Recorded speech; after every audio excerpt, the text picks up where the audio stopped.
Hi everybody, it's Mariana with 3P's Classroom. In today's video, I want to slow it down a little bit and just have a conversation with you about some tips that I've learned over my 15 years of teaching on how to have a better work-life balance.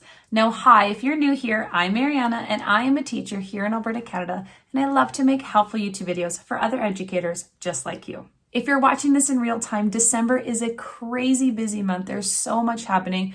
And I feel like this is one of the worst months to have a work-life balance. Things just get so in the way. But regardless, I'm going to share with you some tips and tricks that I've learned in my 15 years of teaching, some to do with school, some to do with home, but some that are kind of like out of the box suggestions that you might not have considered. So let's get started. All right, I'm going to keep them short and sweet. I think I have about 11 tips and I've typed them all up on my computer. My very first tip was a lesson that took me a very long time to learn because I was being very stubborn. I would spend an hour every day after school planning for the next day. And I was very stubborn because I kept telling myself, well, I can't plan for the next day and I can't plan for the week in advance because I don't know what we're going to get done in this day. But let me tell you, changing my mentality and changing how I move forward actually made me a more efficient teacher.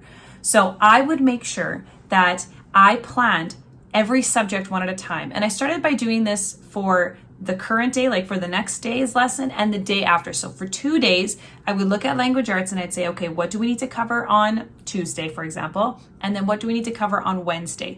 And then I'll revisit Wednesday and I will look for, Thursday, Friday, whatever. I was starting off with 2 days at a time. And then eventually I got so efficient at it that I would plan for the week. Now you're probably saying the same arguments that I did. I can't plan that far in advance. I have no idea what my students are going to complete. I have no idea what the week is going to even look like, if I'm going to be there, And I get all of those arguments. I hear all of those arguments because I've said all of those arguments.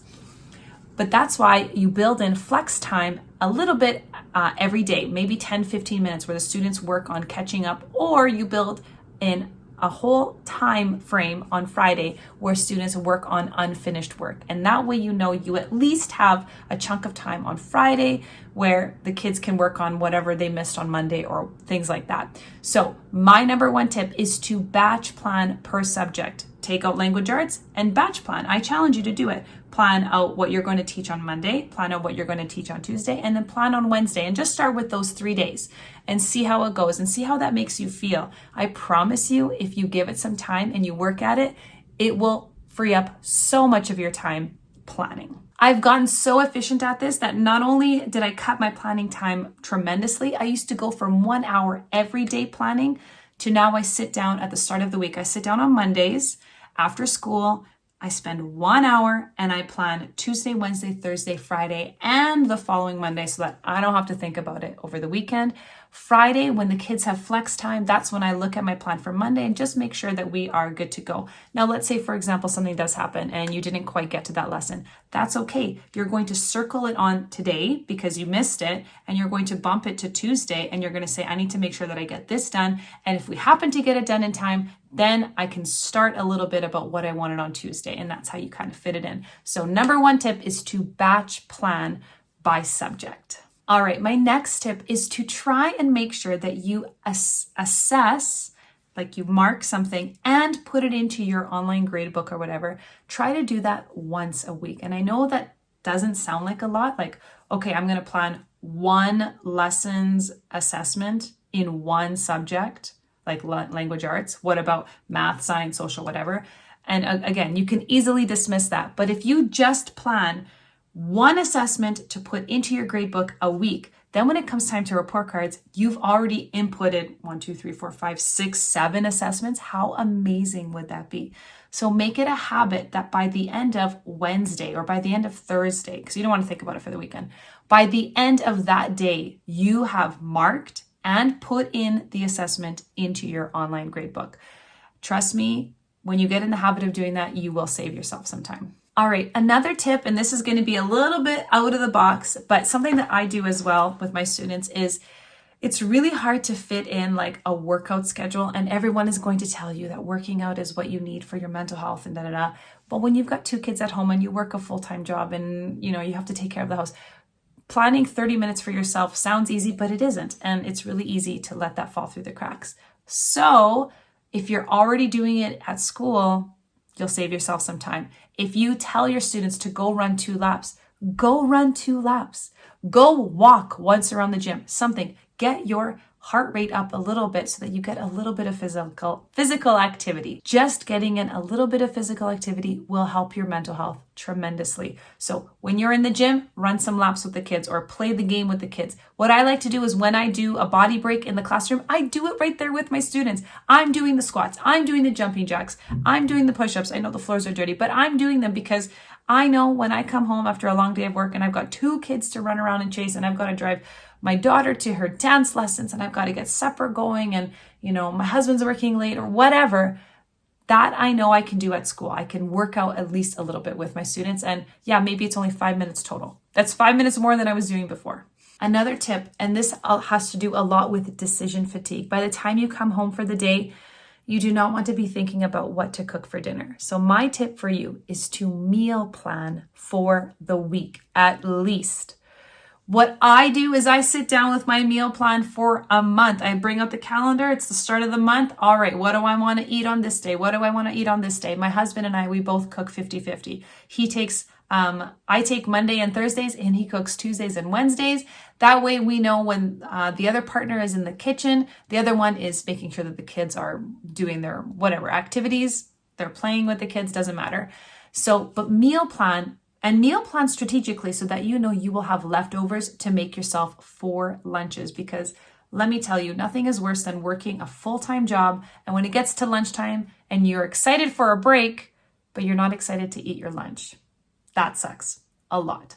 So when you meal plan your dinners, think ahead and think, what would I like to have lots of or extra of so that I can plan for my lunches. And so right then and there, when I'm cleaning up from supper time, I'm also making my lunch. I'm making 1, 2, 3 lunches at least so that I know I don't have to think about it. It's just something that I can grab and go. This is a tip that I've been doing since the start of my career. And I feel like it's a little hack to the system. When I book a dentist appointment or a doctor's appointment or whatever it is, I always try and get the first booking, either in the morning or the first booking in the afternoon, so that I have the rest of the afternoon to do with as I please. I wish I could say something like I go and get a massage after, but I don't. If let's say I get a dentist appointment and it's right at 8:30 and let's say it lasts an hour, I'm done at 9:30. I have 10:30, 11:30. I have 2.5 hours before I have to be back at work. What can I do in 2.5 hours? I could probably go get an oil change. I could probably go and pick up some groceries that I need, or I can probably just relax at home. My tip is to try and schedule your appointments first thing during that half block of the day so that you can maximize your time away from the kids. This tip is short and sweet. Before you leave home for the weekend, make sure your Monday is ready to go. Now, if you've already batch planned, then you already know what you're doing, but make sure that you have already photocopied everything. Make sure you've got anything that you need to get cut for art or whatever. Make sure everything is ready to go for Monday, because on the weekend, you don't want to be thinking about, I need to get into work early on Monday because I want to make sure I beat everybody to the photocopier, or I want to make sure that I have black construction paper, whatever it is. Before you leave home on Fridays, just make sure that you're ready to go for Monday. Everything is ready to go. You also don't know what's going to happen on the weekend, and you never know if you need to take Monday off for a personal reason or whatever. At least you know that everything is ready to go, materials on your desk, whatever. Don't leave work without Monday being taken care of. All right, this is something that I should have learned early on in my career, but I didn't, and it was a painful lesson having to repeat it for the next couple of years. Keep your Google Drive organized and save anything. Even if you think, I'm whipping this up really quickly and I'm just going to print it and whatever, next time I get to it, I will make it pretty. If you're already sitting down and taking the time to make said activity, just save it. Just save it as, the current year that you're teaching, and just save the subject science, whatever. Because then if you teach it again the next year after that, you can quickly look it up and you can say, oh yeah, I did do that. You've already created the base and you said you wanted to add to it. If it was good enough for your classroom, it's good enough for this year. But if you wanted to add to it, well, at least you have a starting point. So my advice is to save everything and try your best to keep your Google Drive folder organized. Now, I know it's easier said than done, because my Google Drive is not organized, but the least you can do is organize it by year, and then by subject. Go ahead and create those folders so that when you want to go and save something, you have a place that you can dump it. All right, these next 2 tips aren't that glamorous, but they are tips that I have implemented for myself to kind of, stay grounded and have boundaries. Set boundaries for yourself. I have children at home, but before I had kids, I would stay at work, doesn't matter, however many hours, because I didn't have any kids, so I didn't have to worry about that. But now that I have children, I always work until 4 o'clock, regardless of what I have on my to-do list. Now, we always know that we have a never-ending list of things to do in the classroom, but I would always stay until 4 o'clock, keep my door closed. I don't want anybody to bother me. And I would work on things. First, I would make sure that the next day is ready to go. And then I would look ahead and say, okay, yeah, I have to remember I have to do that. So I better get that prepared or whatever. And oh, it's 4 o'clock. Stop. I'm going to go get my daughter. My daughter and my son. Those are my boundaries. I will not take work home with me unless it's absolutely imperative, and really absolutely imperative. And if that's the case, then I designate one night a week where I'm allowed to bring work home and get marking done or whatever. So let's say Wednesday nights, I bring home an assignment. I'm going to sit in front of the couch after the kids have gone to bed. I'm going to watch my Survivor show and I'm going to mark my whatever we're doing worksheet so that the next day on Thursday, when I have a little bit more time in the classroom to myself, I can input those marks so that I have the one assessment ready to go for the week. So my advice is to set boundaries. Looking ahead to, if you know that you have like a big chunk of time, like let's say you get the afternoon off on this upcoming Thursday. You have students until 12 or 1, and then you have the rest of the afternoon to yourself. I would make sure that you look ahead at that calendar and circle it in. That is dedicated time that you're going to use for bigger items that require a lot more mental capacity, whether that's writing an IPP or whether that is doing more report cards or whatever, something that takes a little bit more of your mental load. You can schedule that ahead and look on your calendar and say, I have time that I'm designating for this, and I'm not going to be working on little, cutting out little things for art. That can be done when I'm sitting in front of the TV, for example. All right, and my final 2 tips are, my first one is not very glamorous, and that is to limit the amount of socializing that you do on your preps. You have preps for a reason. They are there to help you prepare. And so what I would do is during my preps and recess breaks, I would use that time to prep. But then I always allowed myself to go into the staff room at lunchtime to make sure that I'm staying caught up with everybody and making sure that I'm being sociable, because I don't want to be a hermit in my classroom. So I would always work on my preps and work on my recess breaks. And then during lunches, I would go into the staff room and allow myself to socialize.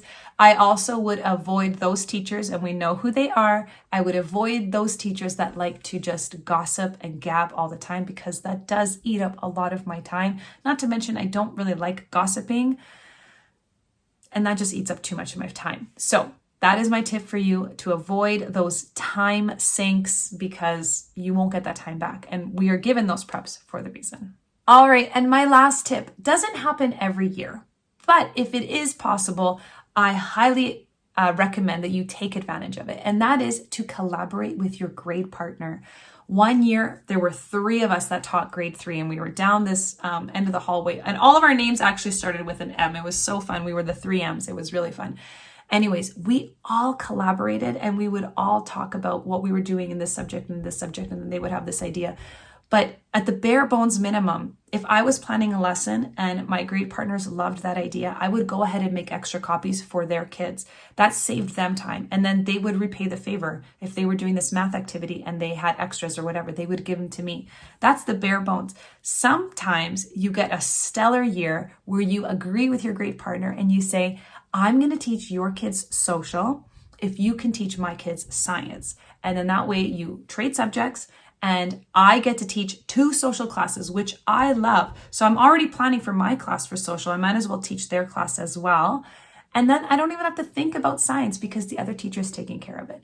If you have a sweet spot and a sweet colleague that is willing to collaborate with you, I highly recommend that you take advantage of that. All right, that was a bunch of different tips. I think I calculated or counted. I think there was like 11 tips in total. Whatever, doesn't matter. Those are my random out-of-the-box tips to help you set work-life balance and to have some boundaries at work and to save yourself some time as well. If you found this video helpful, please make sure that you go ahead and give that like button a hit, and then also subscribe so that YouTube can send this video out to other educators as well.